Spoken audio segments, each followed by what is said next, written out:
o princípio do devido processo legal. O princípio do devido processo legal. Vamos colocar na lousa, só o nome aí. Devido processo legal ou due process of law. Ok? Due process of law. Que é o princípio do devido processo legal.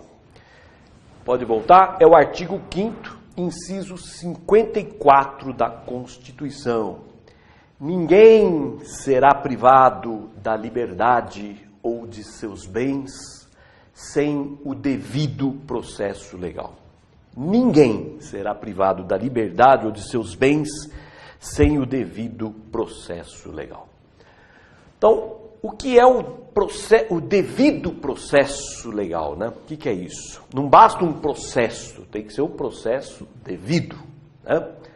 Bom, o devido processo legal é aquele processo estabelecido por lei, sem conter nulidades ou vícios processuais.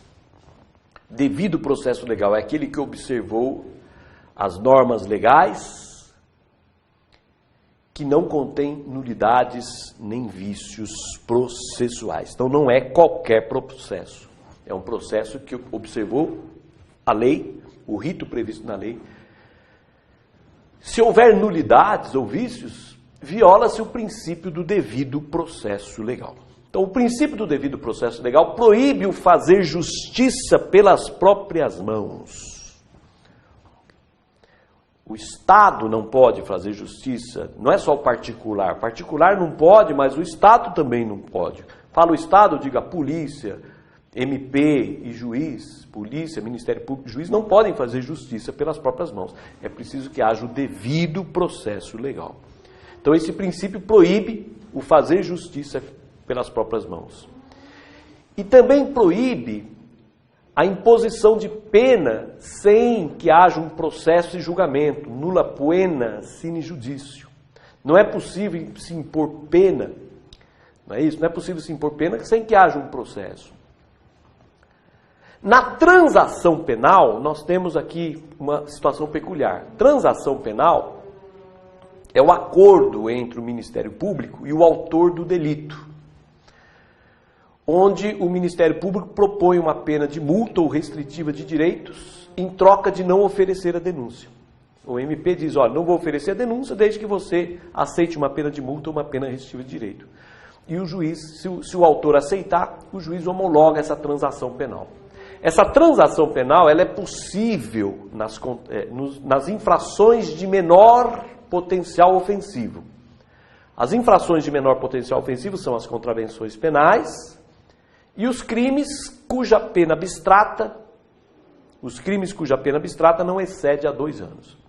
Bom, na transação penal, se impõe então uma pena restritiva ou uma pena de multa, sem julgamento, porque o próprio autor aceitou. Então suprime-se o julgamento. O juiz vai simplesmente homologar a vontade ali do Ministério Público e do autor do delito. O juiz apenas homologa a vontade. Então é uma imposição de pena sem julgamento.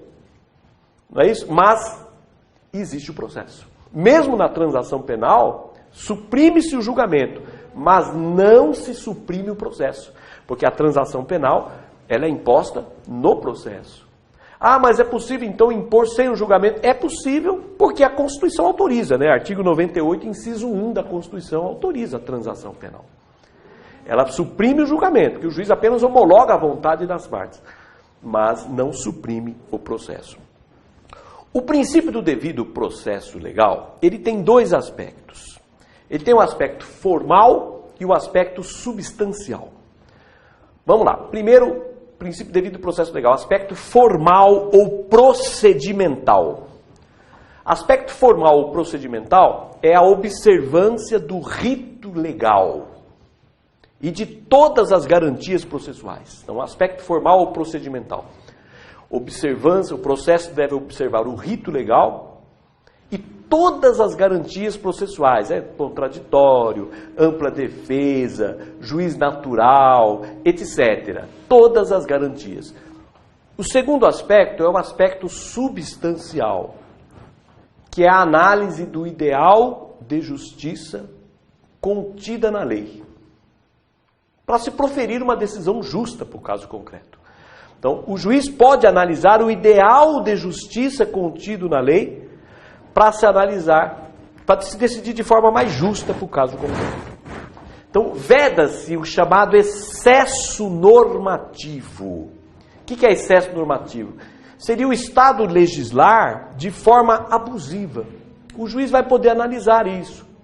Vai poder analisar o ideal de justiça, se houve abuso na forma de o Estado legislar. Imaginemos, por exemplo, que o Estado, que se edite uma lei, né? Imaginemos, seja baixada uma lei prevendo pena maior por furto que por roubo. Aí houve um excesso. O juiz vai analisar aí e decretar a inconstitucionalidade dessa pena. O ideal de justiça, como que o juiz analisa? Através de dois princípios. O princípio da razoabilidade e da proporcionalidade. Analisando o princípio, com base no princípio da proporcionalidade e da razoabilidade, o juiz investiga e analisa o ideal de justiça.